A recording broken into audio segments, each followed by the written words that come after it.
Shtëpia e Big Brother Kosova nuk ka të bëjë vetëm me lojë strategjike, votime apo sfida javore. Ajo është një vend ku emocionet e thella, besimi dhe tradhtia, xhelozia dhe ndjenja e kontrollit ndërthuren në mënyrë të paparashikueshme. Një nga episodet më dramatike që po ndodh këto ditë përfshin Klodin, Elionën, Benitën dhe reagimin e fuqishëm të Oltës. Oltja, e njohur për mënyrën e saj të drejtpërdrejtë dhe pafiltrore, nuk e ka pasur problem që të shprehë mendimin e saj me sinqeritet të plotë. Ajo e shikoi situatën dhe vendosi të flasë hapur. Pa asnjë hezitim, i tha Klodit, ti ke bërë shumë gabime në situatën që ke krijuar në Big Brother. Knej s'kam asgjë me Elionën, Knej e fërkon dhe e shtrëngon, atje të pret e dashura jashtë. Knej bën lojë me Elionën, Knej bën lojë me Benitën. Ti e ke çuar vetë situatën në këtë gjendje dhe Eliona është provokuar. Fjala e saj nuk ishte thjesht një kritik, ishte një goditje e drejtpërdrejtë në realitetin që Klodi po përjetonte.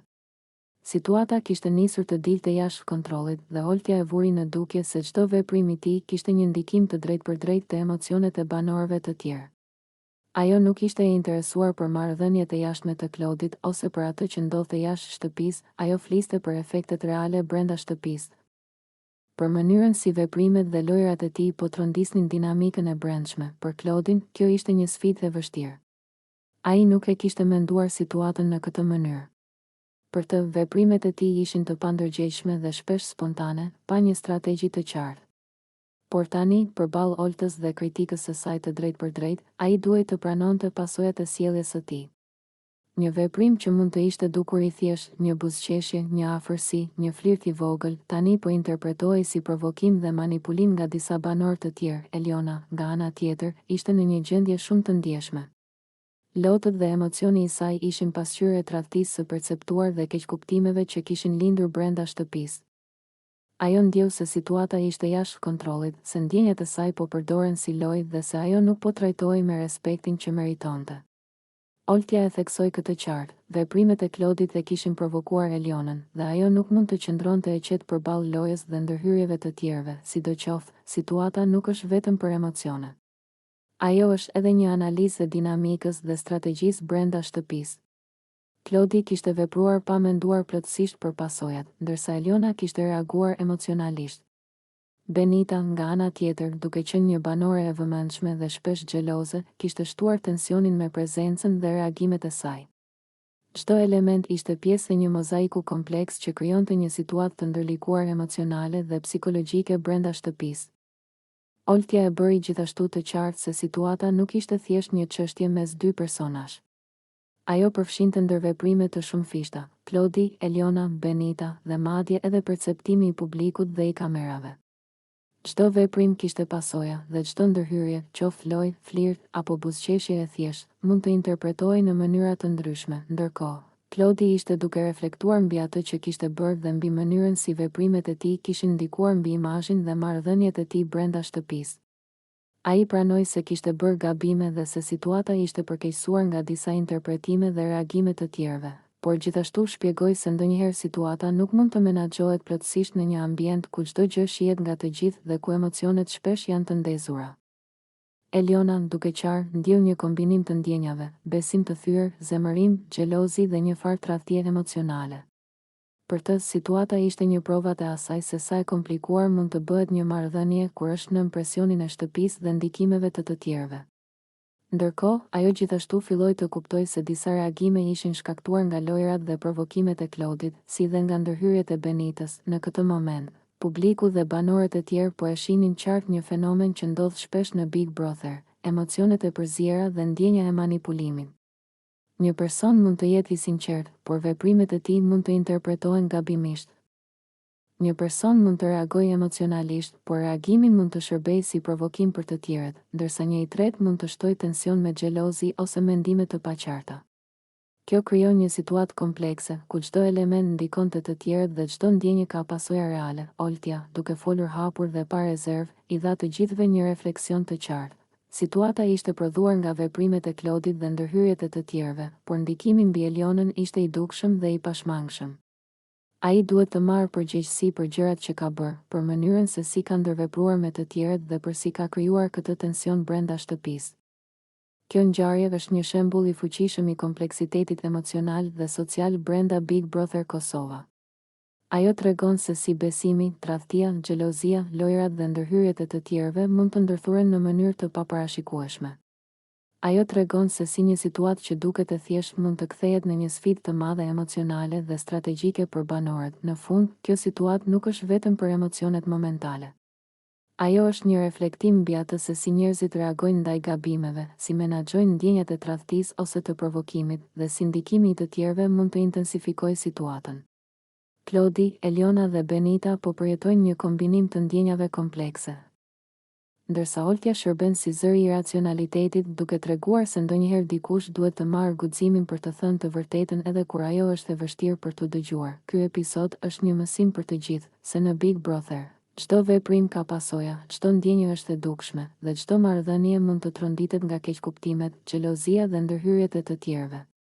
Dhe mbi të gjitha, tregon se sinqeriteti, përgjegjësia dhe qartësia janë çelësat për të mbajtur një marrëdhënie të shëndetshme, edhe kur gjithçka rreth teje duket e trazuar. Në shtëpinë e Big Brother Kosova, marrëdhëniet midis banorëve janë gjithmonë të ndërlikuara dhe shpesh herë të papritura.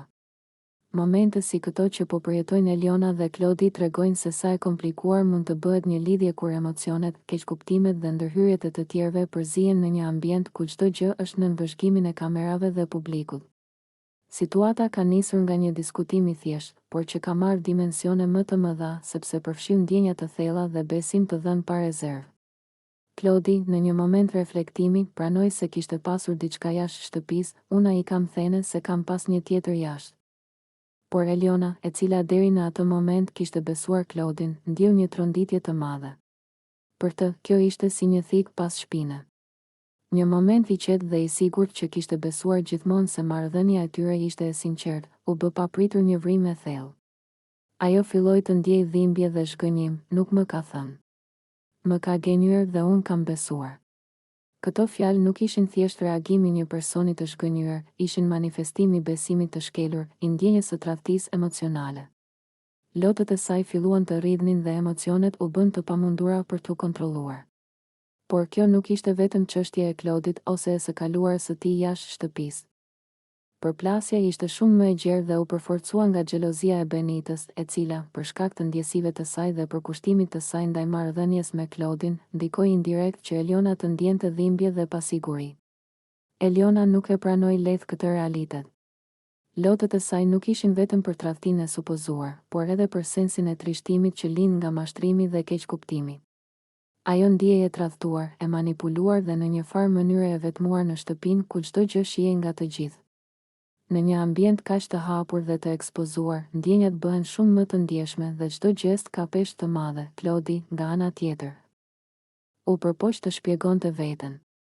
Ai pranoi se kishte bërë disa gabime dhe se situata ishte përkeqësuar nga interpretime të gabuara. Kam gabuar, po këto nuk i fal më. Ma ka prishur imazhin.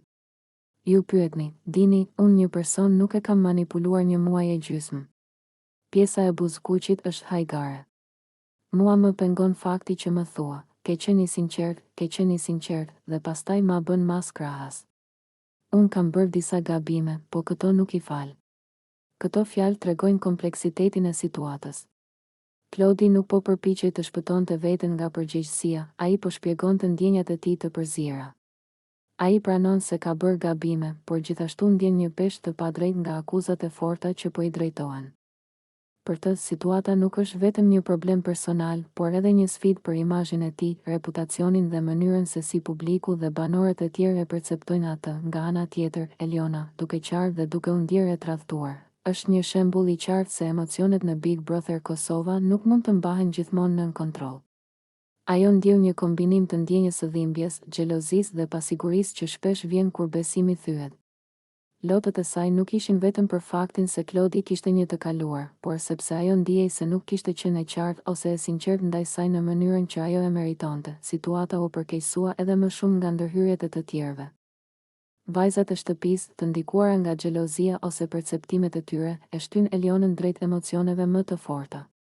Ky kombinim ndikimesh të jashtme dhe tensionesh të brendshme bëri që çdo fjalë e Klodit të interpretohej me rëndësi të dyfishtë, duke e vënë atë në pozitë të vështirë, por në thelb, kjo situatë tregon diçka që shpesh harrohet jashtë shtëpisë, Sa komplekse dhe të ndërlikuara janë marrëdhëniet njerëzore kur janë nën vëzhgim të vazhdueshëm. Një gabim i vogël mund të marrë dimensione të mëdha, çdo fjalë mund të keq interpretohet dhe çdo ndjenjë mund të përkeqësohet nga reagimet e të tjerëve. Klodi, duke reflektuar mbi situatën, pranon se ka bërë disa gabime dhe se nuk ka qenë perfekt. Por ai gjithashtu dëshiron të qartësojë se ndjenjat e tij janë të sinqerta dhe se manipulimi ose tradhtia nuk ishte kurrë qëllimi i tij. Ai është i ndërgjegjshëm për pasojat e veprimeve të tij, për dhimbjen që ka shkaktuar dhe për reputacionin që është goditur. Eliona, nga ana tjetër, duhet të përballet me kombinimin e dhimbjes, xhelozisë dhe besimit të tradhtuar. Lotët e saj janë simbol i pasigurisë që shpesh lind kur dikush që ke besuar nuk i tregon të gjitha të vërtetat menjëherë. Por gjithashtu janë shprehje e një sensibiliteti të pastër, i cili nuk mund të fshihet në një ambient kaq të hapur dhe të tensionuar si Big Brother. Situata midis tyre është gjithashtu një shembull i si ndikojnë ndjenjat e të tjerëve brenda shtëpisë. Xhelozia, ndërhyrjet e paqëllimshme dhe komentet e vogla mund të ndryshojnë komplet perceptimin e një situate dhe të shkaktojnë keqkuptime që nuk do të ekzistonin në kushte normale. Në këtë pikë, marrëdhënia midis Elionës dhe Klodit nuk është thjesht për atë që ndodh mes tyre. Ajo është një reflektim i kompleksitetit të natyrës njerëzore, i mënyrës se si besimi, tradhtia, gabimet dhe ndjenjat e fshehta ndërthuren me perceptimet dhe reagimet e të tjerëve. Është një demonstrim i asaj se si emocionet nuk mund të kontrollohen gjithmonë, dhe si komunikimi dhe sinqeriteti janë thelbësor për të ruajtur harmoninë. Në fund, situata tregon se Big Brother Kosova nuk është vetëm lojë strategjike, por një studim i detajuar i emocioneve dhe marrëdhënieve njerëzore. Një moment i vetëm, një gabim ose një keqkuptim mund të trondisë gjithë shtëpinë dhe të shkaktojë situata dramatike. Për Klodin dhe Elionën, ky është një moment reflektimi, një mësim mbi besimin, sinqeritetin dhe menaxhimin e emocioneve dhe një provë e vështirë e ndjenjave të tyre dhe aftësisë për të komunikuar në mënyrë të qartë, edhe kur gjithçka rreth tyre duket e trazuar.